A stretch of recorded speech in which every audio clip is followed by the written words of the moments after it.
as to whether that picture is good or not. That's the approval that we're talking about. So that's going to be the debate right here on Morning Express. Absolutely. So stay tuned and get that and much more. But before we get into that very important subject, I'd like to take you through the international agencies and how they're covering the news. You need to know what's making headlines both regionally and internationally. And we're starting off here with neighboring Tanzania. We are told Magufuli's grand projects become a pet subject for opposition criticism, and that is very typical of election time. So we're told about Tanzania's election campaigns are heading into a home stretch with candidates disagreeing on what infrastructure projects should matter most for the ordinary folk. And when you scroll down here, one of those projects has been pictured right there. You can see there a very grand, as they have rightly put it, a road right there, a road network that has been set up by that administration. So take a look at that and get yourself informed. Then we have Kilimanjaro fire, TANAPA now to buy chopper for firefight and rescue missions. We were told that even the locals are getting in on the action and trying to help to quell these fires that have been engulfing Mount Kilimanjaro. So take a look at that and see what the Minister for Natural Resources and Tourism has said as far as those efforts are concerned. Now let's move on to Al Jazeera. This morning we're told about news from Asia. Thailand declares emergency, details leaders. So take a look at that picture, and it speaks a lot to the situation on the ground in Thailand. But far from that, they're also giving us coverage on what's happening in Africa, and that has to do with the SARS protests. The youth went out to the streets, actually celebrities, common folk, young people. They went out and they were protesting the brutality of a section of the police that is meant to fight armed robbers, and of course they turn on the citizens. A lot of people died due to their efforts. So these led to the president saying that they have disbanded SARS, but at the same time, this is nothing new. This has been said before. So despite that, the youth have kept at it. So the latest, according to their digital website, is we need to live. This is what young Nigerians are speaking. The protests are sweeping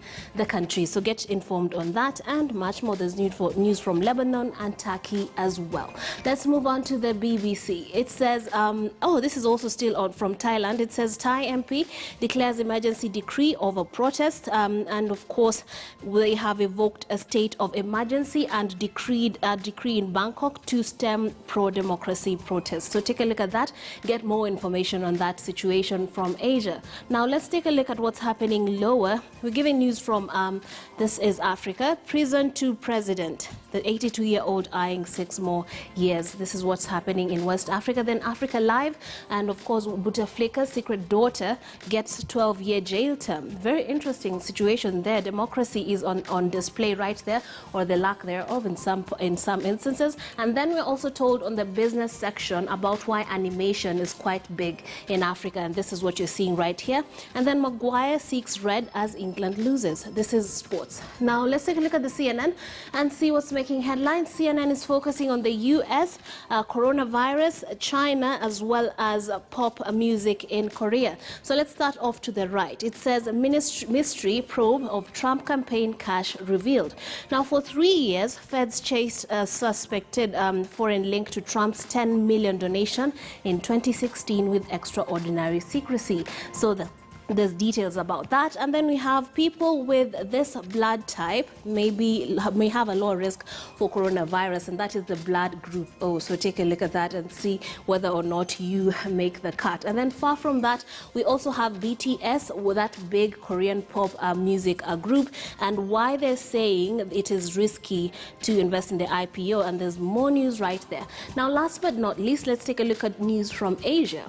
Here we have China Daily telling us about China's CPI growth slowing to 9-month low of 1.7%. Conspiracies pose a threat to vaccine campaigns. You know, the whole world is trying to find a vaccine for COVID-19, and of course there's a bit of competition from superpowers and the pharmaceutical industry. And then of course we have China held up as model of farm reforms. EU member state adopt common color code to indicate coronavirus risk. At the same time, we have Senate draws battle lines under Barrett as peak for top court. And of course, this has to do with what's happening in the United States as they try to, go over the eligibility of, that Supreme Court judge that is set to be installed right now. So let's take a look at that and know more about what's happening in the world. But locally, we have politics that's taking center stage. We have envoy pile pressure on Uhuru and Ruto, and they're talking about the handshake and why people feel, of course, that they need to have unity. Concern about heightened tension between President Kenyatta and the deputy, and at the same time, we are having no handshake for you. Raila allies tell Ruto, and this is the standard, and that's what they're telling us this morning. Joining me for that is Suleiman Bashir, who is an advocate who's going to help us analyze what's making headlines internationally. Now, let's take a look at the standard. Let's start off with the standard, Mr. Suleiman Bashir. Welcome to the show. And this is what it's saying, no handshake for you. Raila allies tell Ruto unity bid. Now, what do you make of this? Thank you, Trix, for having me. Firstly, the key question that we need to ask ourselves is there any similar intention between His Excellency the President and his deputy? Yes, that is the answer. The next thing is, does this have any effect in this country? Yes, indeed. That means, as a result of the simmering tension or simmering rift between him and his deputy, a section of the leadership of this country is feeling left out. A section or certain regions in this country are equally feeling left out. A number of supporters of either sides are feeling left out again. So the big question is it important at this stage to bring them together? Yes, indeed. That is, I think, how I'll put it. Now, the way forward as a country is, shall we as Kenyans reap any benefit in the event there's truce in between the two, in the event they come together, in the event they vote to maybe work together? Yes, it will be in the interest of Kenyans because it will sort of reduce the already escalating political tension in our country. Now, when you look, there's been talk about reconciliation, and the Daily Nation is telling us about the need, of course, the piling pressure from envoys that the two should actually reconcile and ease tensions in the country. But at the same time, when you look at some of the leaders under the respective political leaders, they say, let's take a look at sample some of their views. We have here David Murage, who says, kindly disregard their propaganda. The president is busy serving the nation, and those claiming that there is a planned truce are talking to themselves. Then we have John Buddy, who says there is no two ways about it. The person leading the reconciliation talks should either tell Uhuru to abandon his peace and unity agenda or tell Ruto to stop early campaign. So very hard stances being taken there. So what do you make of that? And do you think that there is a need for everyone to read from the same script? And if there are actually efforts to reconcile, then this should be made like an official public thing so that there aren't so many voices coming into play and trying to inform the whole political situation. You see, Trix, there are certain individuals who are beneficiaries of this rift between the deputy president and his Excellency the President. The likes of Murade speaks, purportedly who is said to be speaking for the head of state, is sort of taking advantage, or this gives him political relevance as a result of the tension that is in between the two. In the event there is truce and they come together, the likes of Murade will be rendered redundant or irrelevant in this instance. So for him, I think for his continued political beneficial, or for him to take advantage of the situation and for political relevance sake, I think the rift that is in between the two leaders is to his advantage. On the other part, Mbadi and his team know that the former Prime Minister is right now working closely with head of state. Now I think they are fearful that in the event the DP and His Excellency the President agree to work together, that might sort of reduce the relevance and the political clout or the influence that the former Premier is having in the day-to-day running affairs of this government. So I think these individuals have expressed their selfish interest or their self-centered position. They are not speaking for Kenyans, they are rather speaking for themselves. In fact, they are not even speaking for their bosses. So what Mbadi is saying is, in the event the DP and His Excellency the President agree to work together, I will not have an opportunity to criticize the DP or any other person for that sake. So for him, he's drawing his political relevance from his day-to-day critics or insults that he makes against the deputy president. The same applies to Murkomen. In the event the two agree, that is the president is deputy, the likes of Murkomen and the Sudis will again be rendered irrelevant. Yeah. So I think these politicians have expressed their sheer selfish positions. But what we should look at is the bigger picture. Will this be in the interest of Kenyans? Yes, indeed. The regional bloc of the Rift Valley region will feel included and will feel interested in what right now it feels that it has been left out. Mm-hmm. The coastal region, part of it, or the western region that is supporting the DP, that equally feels right now to have been left out, will feel that they are now part and parcel of this government. So I think this is what will happen. In the event we have the head of state working together with his deputy president and the former premier, we shall have a unified Kenya. And that is what we have never had as a country. Yes. So I think that is a dream, that is a pipeline sort of dream, but it is an objective or a goal that will be making a lot of sense in the event that the president is able to bring his DP on the table, whilst at the same time retaining the former premier for unified Kenya. Indeed. And of course, if you want to know about those sentiments from Jubilee and ODM politicians taking their hard positions, take a look at the local papers. They are not holding back on the details. Now, far from that, I don't know if you have, you're privy to the details of this case, but we're being told on the front page of the Daily Nation this morning why murder charge spells doom for MP Aisha Jumwa. Embattled Malindi MP Aisha Jumwa is also facing corruption charges. So she's not having a very good day as far as the pursuit of justice is concerned. But of course, as this happens, her supporters and she herself has said there are some political undercurrents that are influencing some of her woes. What do you make of this, and what do you think her chances are? You see, Trix, we all understand that Aisha Jumwa had been previously charged with embezzling funds of the CDF of our constituency, and amongst other charges such as money laundering. That means right now she's out on a cash bail. In the event the DPP, following the tweet that he has made yesterday, that they seek to charge her maybe afresh with murder charges amongst other charges, the DPP will draw a charge sheet that contains those specific charges. And that is when we shall know the nitty-gritties of the charges. Now that is what will be taken to the court.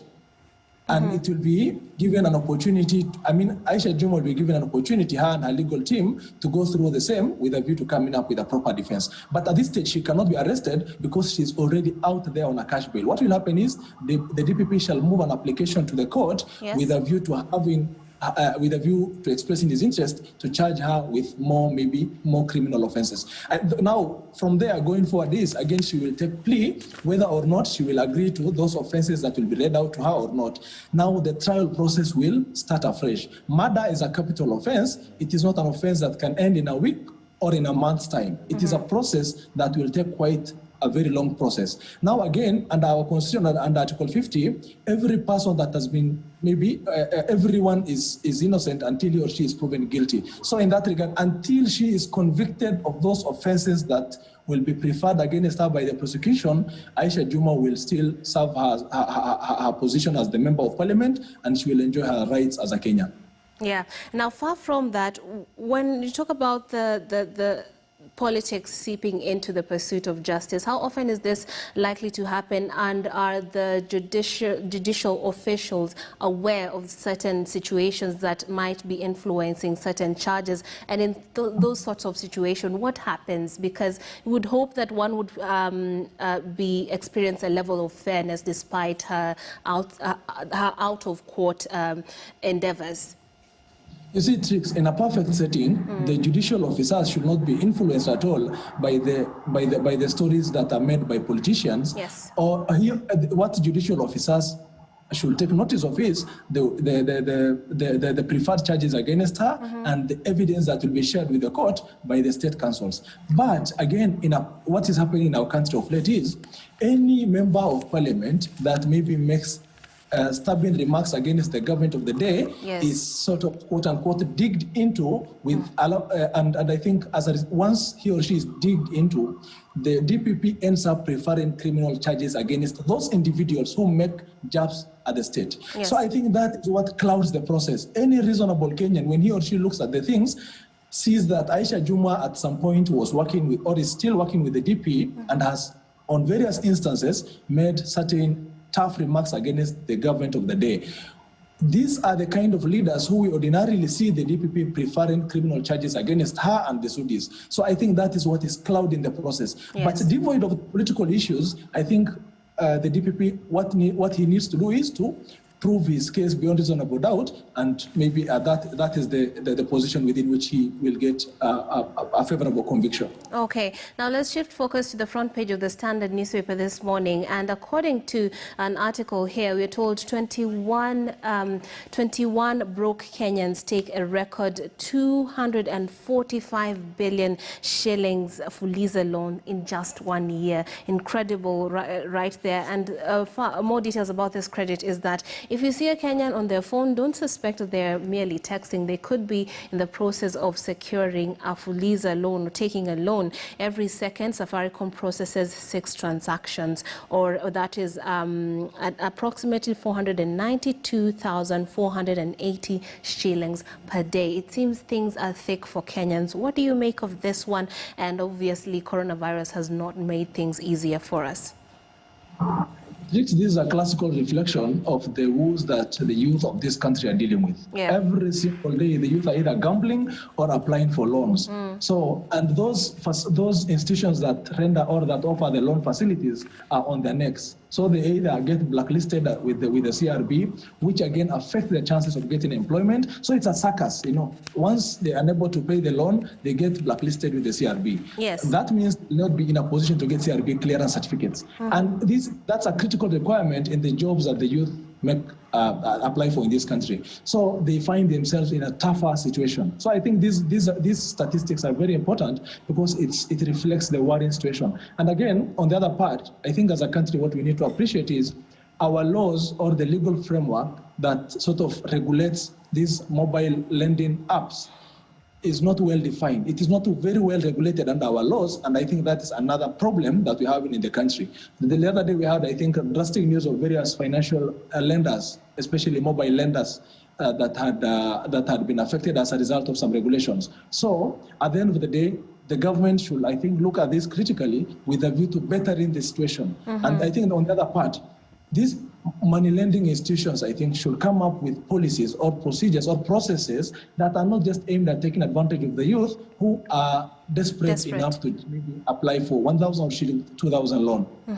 Now we have graphics here that give us more detail about this situation. We're told about Fuliza, that this is just Fuliza, by the way. There's so many other money lending apps out there. So it says here that 101 billion shillings Safaricom's earnings before tax in 12 months from to March 2020, up 13.5% from the previous financial year. And then we have 20.8 million, the number of customers from Fuliza, up from 10.7 billion in 2019, the 2019 financial year. This against 24.9 million 30-day active M-Pesa customers. Now, far from that, we have 5.73. I'm not clear whether it's billion or million, but I think it is billion. Number of Fuliza overdrafts processed per second. And then you have 245 billion amount dispersed through Fuliza, up from 29 billion the previous year. Now, 7.3 billion, finally, the telco's free cash flow.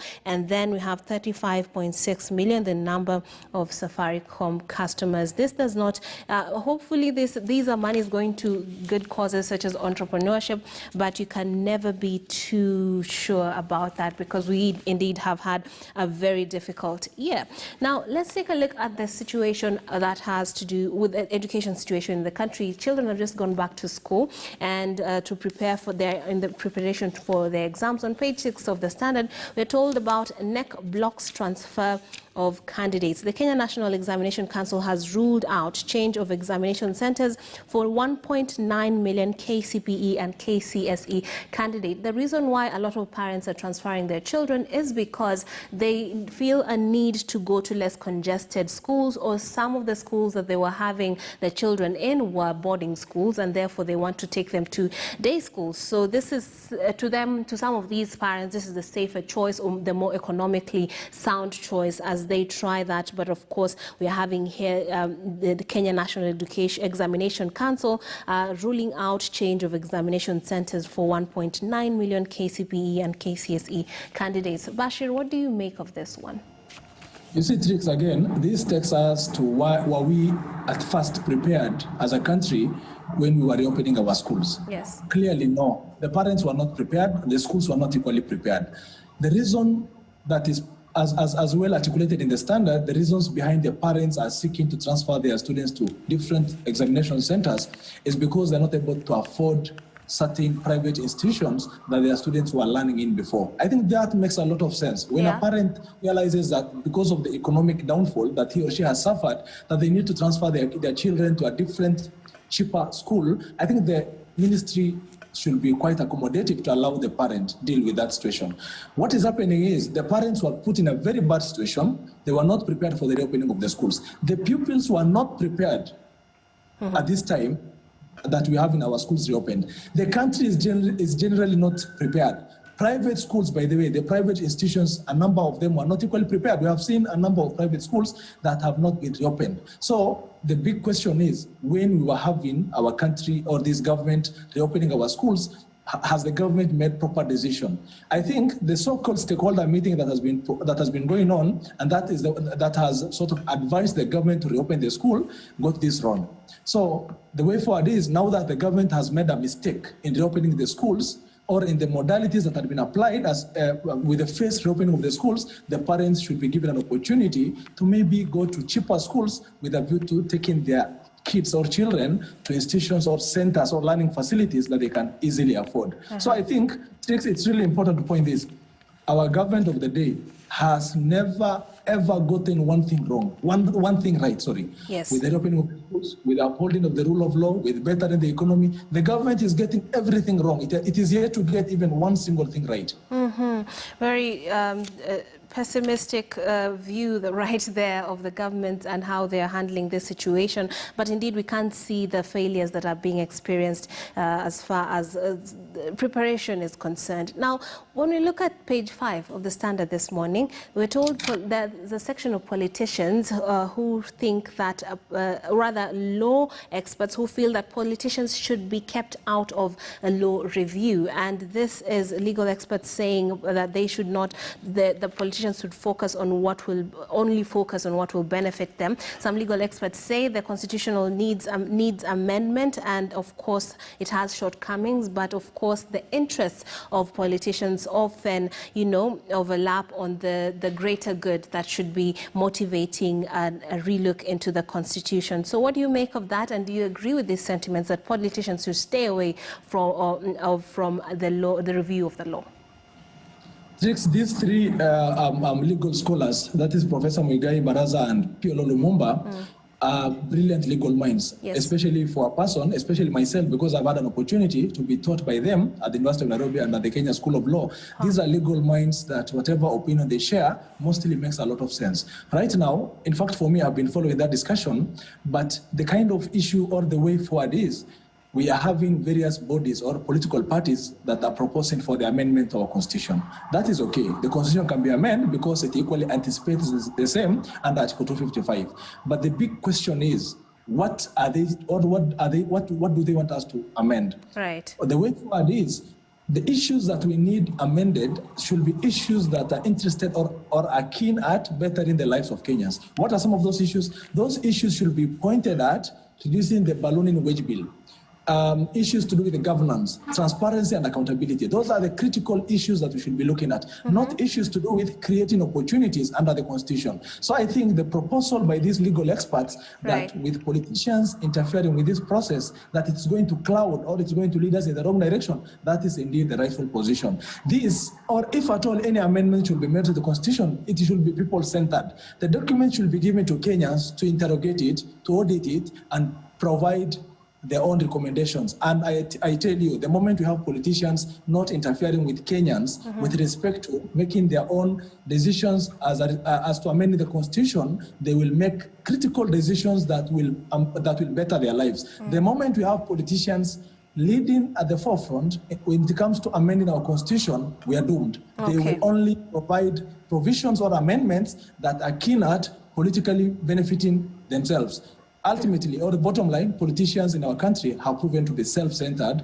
Kenyans should be given an opportunity to audit the constitution. It should be public-oriented or people-oriented document or process that will allow Kenyans an opportunity to provide or front their own amendments. And that will be so important to them. Indeed. And I have a quote here from Nancy Baraza, who says that Kenya deserves attention to expunge some what she terms as heresies introduced by Parliament. This will make it neater and sharper. Actually, this is according to Pello Lumumba. And then Nancy Baraza's quote is, there are areas that need revisiting, and Kenyans must be the ones to drive the process. We should not suffer the same fate as was the case with the independence constitution, which was negotiated by politicians. Now, let's speak more about participation of Kenyans. How can this be achieved, given that there's a lot of illiteracy still, particularly when you talk about the law? We might have basic education and basic understanding of situations, but when it comes to the law, these are more complicated matters. So how can Kenyans be brought on board when it comes to these things?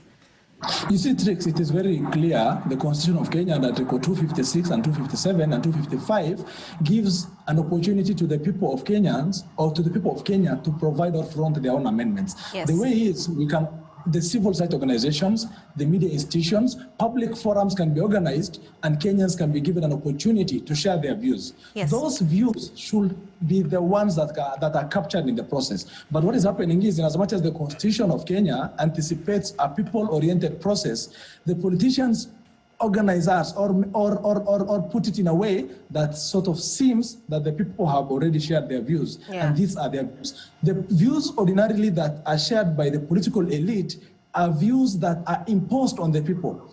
The civil society organization, which has shrunk, unfortunately, in this country, should be the ones that will lead an advocacy space for the people of Kenya to share their views, for the people of Kenya to explain the kind of changes that they would want. And most importantly, there are sections of Kenyans that are not educated. Because when you look at the data, a number of Kenyans are not conversant with the English language. Why don't we translate this Katiba into different languages for each and every Kenyan to internalize? Why don't we explain this to the people in a very simple, understandable language? Once the people understand, they will be able to come up with changes that are aimed at curing the defects that they have had over time. So the way forward is for the civil society organizations and for the only quote-unquote few political elite to lead the process. We have a few leaders that are maybe committed at ensuring Kenyans benefit from this. If I take you back, during the Naivasha draft, yes, through the Constitution Implementation Oversight Committee and the parliamentary committees, those are the ones that have mutilated very important drafts that were shared with them.